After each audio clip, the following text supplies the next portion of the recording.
Here we will discuss the cardinal directions of north, south, east, and west, as all navigational cultures, wherever they arose in the world, produced such a concept. Often this concept was highly conditioned by the lived experience of the navigators within that culture, but certainly and consistently, the East was seen nearly universally as the realm of the dawn, and the West was associated with sunset.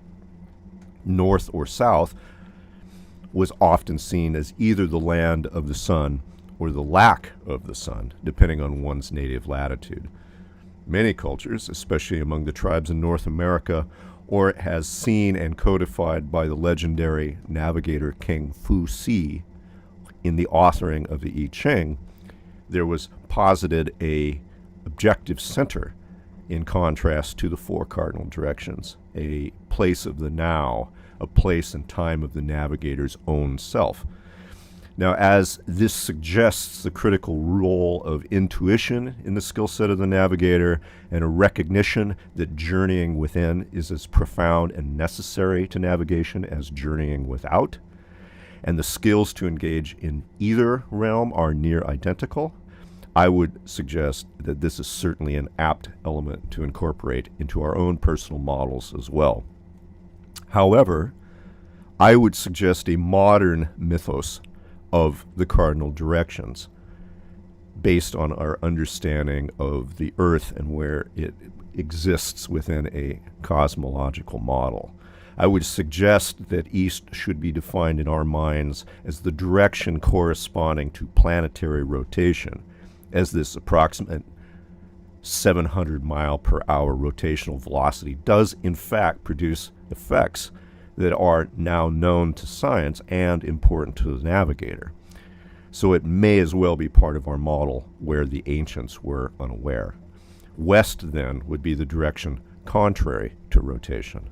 And north and south are simply polar directions on the axis of rotation, either on the left hand or the right hand, depending on whether one is facing east or west.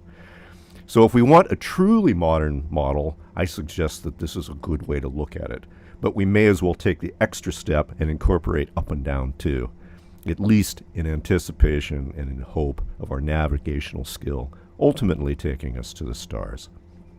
It is interesting to note that the rotation of the Earth around its axis in a modern sense was in fact discussed even by the Pythagorean philosophers, and from that era appears to be a relatively common ancient intuition.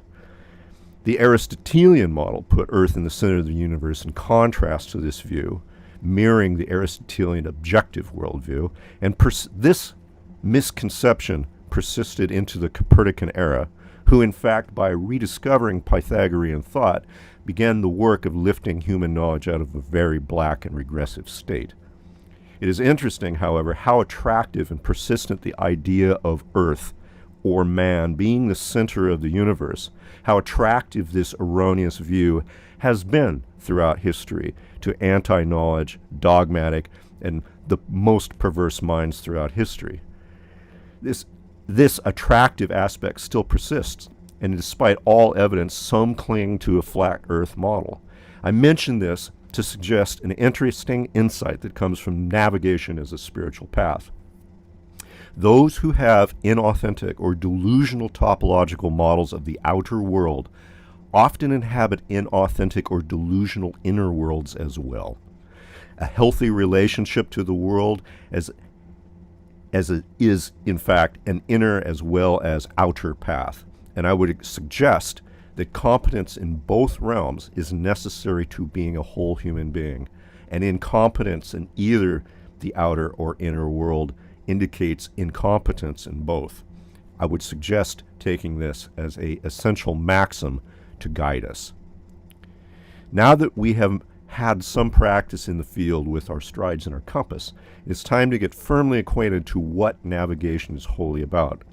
This exercise that I offer for you in this video may feel remarkably akin to a practice of initiation, as it does share core practices with many initiation practices found around the world. And if one chooses to view it so, that's constructive. one will definitely learn something here. Now, this exercise is simple. One stands in the middle of a large room and faces one wall, perhaps a north-facing wall. This room should not have any cues such as bright lights, windows, or sound that distinguish one wall or one direction from another. Facing the north wall, close your eyes, visualize the north wall. When that's comfortably conceptualized, turn 90 degrees to your right and visualize the east wall, of course, keeping your eyes closed. Then, turn 90 degrees to the south and visualize the south wall in the same manner, again, keeping your eyes closed. Turn then to the west, the same, keeping your eyes closed. And then, turn back to the north, completing one rotation, and open your eyes. Are you facing north? Very unlikely without having had some background practice. It is not unusual to be wildly off, in fact, and quite disoriented even with one simple rotation.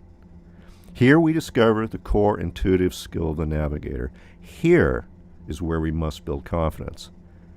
Now imagine the confidence of those sailing out of sight of land on a dark, moonless night as a fog rolls in from sea, of those perhaps returning home in a dark forest from a hunt in the middle of a winter whiteout. The astonishing courage of those crossing oceans with no other instrumentation other than one's five senses, and this for millennia. This ancient, even sacred form of knowledge is what we hope here to gain access to. And now that we know that we lack it, we can seek it and develop it. This, in fact, is our task. The rest are tools that aid us in this journey. No wonder many of us feel lost. We, in fact, are.